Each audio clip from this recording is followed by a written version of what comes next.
सिंह साहब एजुकेशन में आप सभी लोगों का स्वागत है। पिछले वीडियो में हम प्रश्नावली 3.4 के प्रश्न नंबर पहला के जो 3 सवाल हैं उनको हल कर चुके थे। या इसमें दिया गया है जो प्रश्न नंबर 1 है वो कि निम्न समीकरणों के युग्म को विलोपन विधि तथा प्रतिस्थापन विधि से हल कीजिए। कौन सी विधि अधिक उपयुक्त है ये आपको बताना है। तो हमने दोनों विधियां आपको बताई हैं, विलोपन विधि तथा प्रतिस्थापन विधि, और उसमें से आपको जो ही अच्छी लगे वहाँ पर आपको वो उसको लिखना है कि कौन सी विधि आपको अच्छी लगी हुई है। अब इसमें हम करते हैं आज जो आखिरी उसका जो चौथा सवाल बचा हुआ है उसको हल करते हैं। तो चलिए आइए देखते हैं चौथा सवाल क्या है। पहले हम लिखते हैं चौथा, दिए गए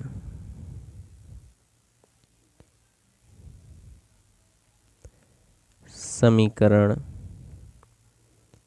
युग्म हैं।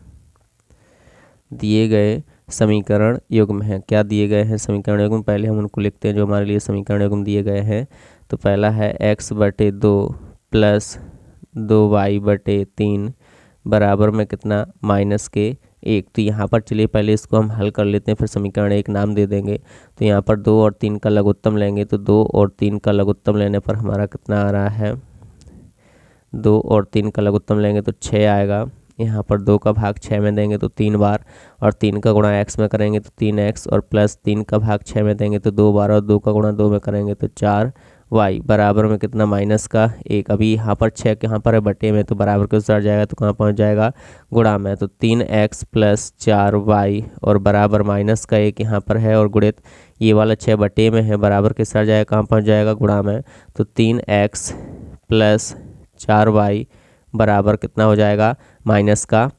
ये हम इसको समीकरण नंबर कितना दे देते हैं, 1। समीकरण नंबर 1 हमारा कौन सा हो गया, 1। अब जो समीकरण नंबर 2 कौन सा दिया है, चलिए इसको करते हैं। तथा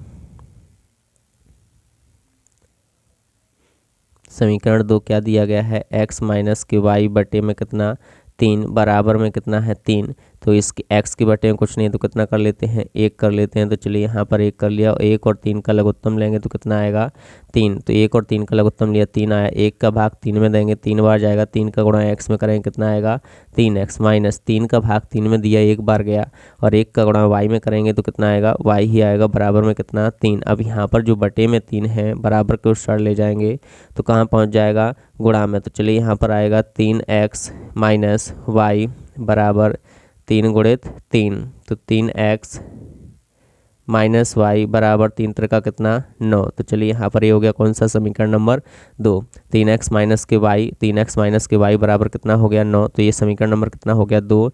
अब हमारे पास में समीकरण 2 और समीकरण 1 और समीकरण 2 दोनों हैं। अब हम यहाँ पर कुछ नहीं करना है आपको। यहाँ पर देख पा रहे हैं हम कि यहाँ पर जो समीकरण 1 है उसमें भी 3x है, और समीकरण जो 2 है उसमें भी 3x है। तो हम कुछ नहीं करेंगे, समीकरण 1 और 2 को डायरेक्ट यानी कि क्या कर देंगे, विलोपन विधि से हल करेंगे। तो वहाँ पर जो हम चिन्ह पलट देंगे तो हमारे क्या हो जाएंगे, एक माइनस का हो जाएगा और एक किसका हो जाएगा, प्लस का। तो चलिए पहले हमें किस विधि से हल करना है, विलोपन विधि से हल करना है। तो हम यहाँ पर लिख देते हैं विलोपन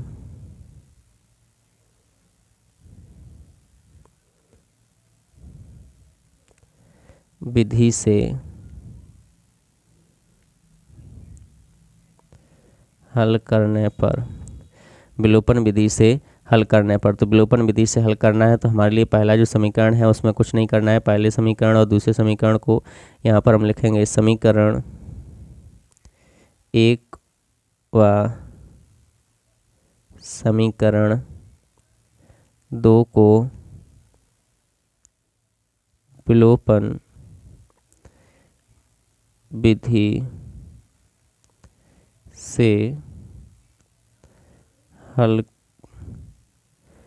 करने पर। तो समीकरण 1 व समीकरण 2 को किस विधि से हल करने पर, विलोपन विधि से हल करने पर। तो हमारा समीकरण 1 है वो कितना है, 3x प्लस के 4y बराबर में कितना दिया, -6। 3x प्लस के 4y बराबर में कितना दिया है, -6। और समीकरण जो 2 है वो कितना है, 3x माइनस के y बराबर में कितना, 9। तो यहाँ पर हमें कुछ नहीं करना है, चिन्ह पलट देना। ये प्लस का है, अभी अभी किसका हो जाएगा, माइनस का।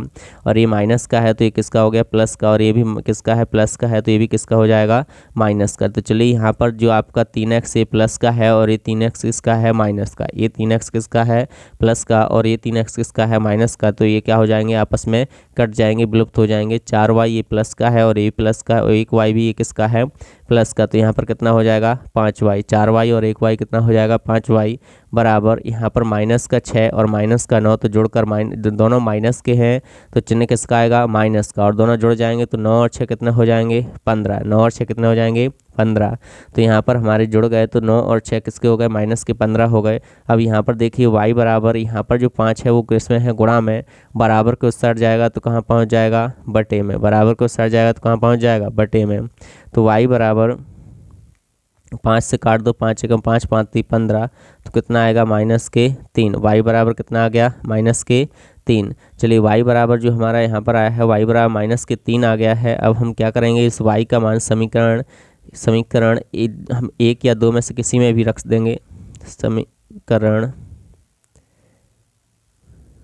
2 में y का मान रखने पर, तो समीकरण 2 क्या है, हम पहले उसको लिख लेते हैं। 3x माइनस के y बराबर में कितना है, 9। ये हमारा समीकरण कौन सा है, समीकरण 2 है। अब इसमें हमें y की जगह कितना रखना है, यहाँ पर y की जगह हमें 3 रखना है। तो यहाँ पर देखिए 3x माइनस, और y की जगह हमें कितना रखना है, माइनस के 3 बराबर में कितना, 9। माइनस के 3 हमने, क्योंकि यहाँ पर माइनस पहले से ही था और जो हमारा जो हमारा y का मान है वो किसका है, माइनस का है। तो यहाँ पर हमने y की जगह कितना रख दिया है, माइनस के 3। तो यहाँ पर आप क्या हो जाएगा, 3x माइनस और माइनस क्या हो जाएगा, प्लस का 3 बराबर में कितना, 9।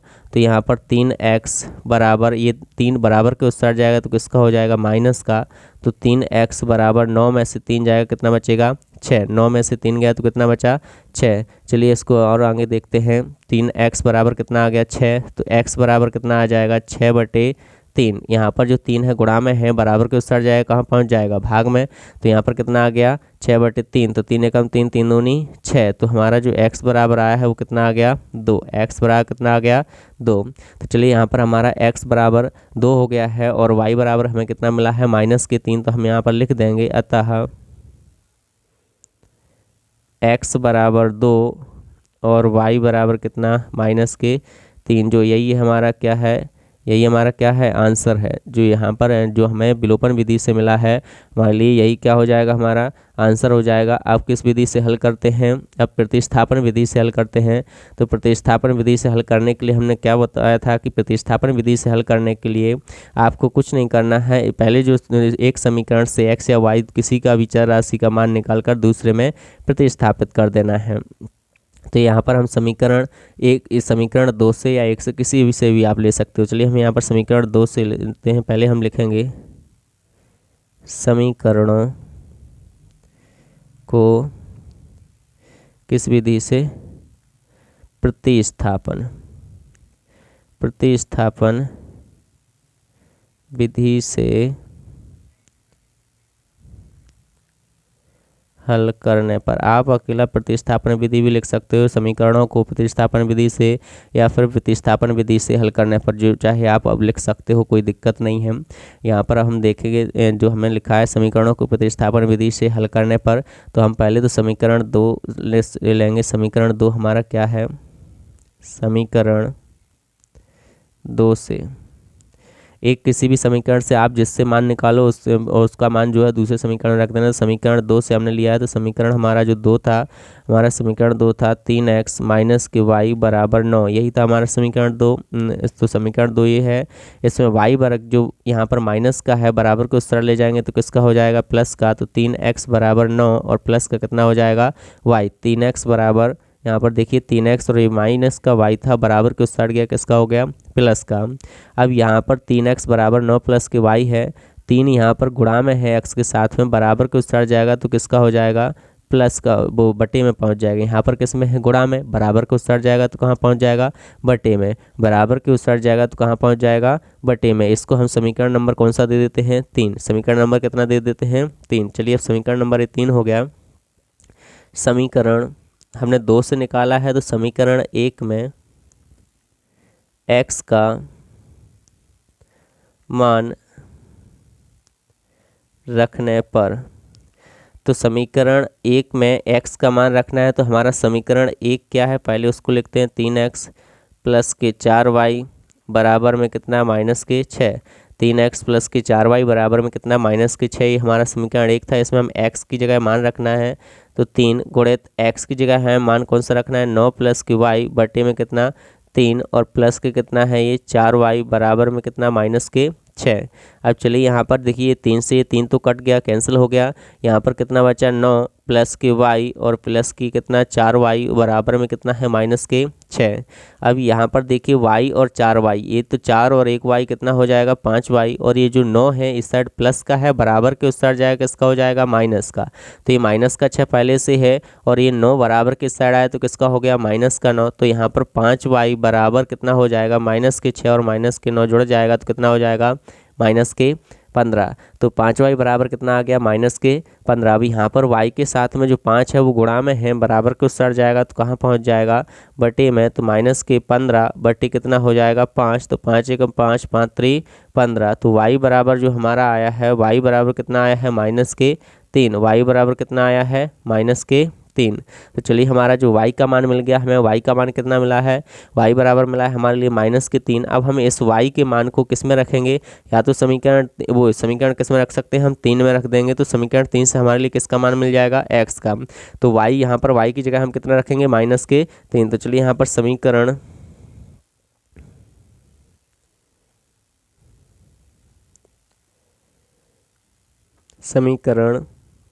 3 में y का मान रखने पर, देखिए समीकरण 3 में हमें किसका मान रखना है, y का मान रखना है। तो हमारा जो समीकरण 3 है वो क्या है, x बराबर है हमारा समीकरण 3 9 प्लस के y बटे में कितना, 3 हमें, और इसमें y की जगह कितना रखना है, माइनस के 3। तो यहाँ पर हम x बराबर 9 प्लस और y की जगह कितना रखना है, माइनस के 3। तो हमने माइनस के 3 रख दिया, बटे में कितना है, 3।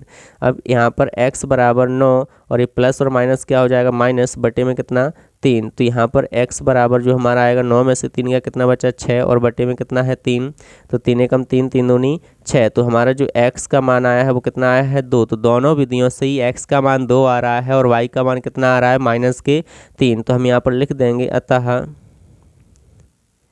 x बराबर 2 और y बराबर कितना लिख दिया, माइनस के 3। यही हमारे क्या है, समीकरणों के हल हैं। आशा करता हूँ कि आपको ये हमारे वीडियो काफ़ी पसंद आ रहे होंगे, और अगर पसंद आ रहे हैं तो लाइक कीजिएगा, शेयर कीजिएगा, और अधिक से अधिक यानी कि अपने दोस्तों के साथ में शेयर सब्सक्राइब करवाइएगा।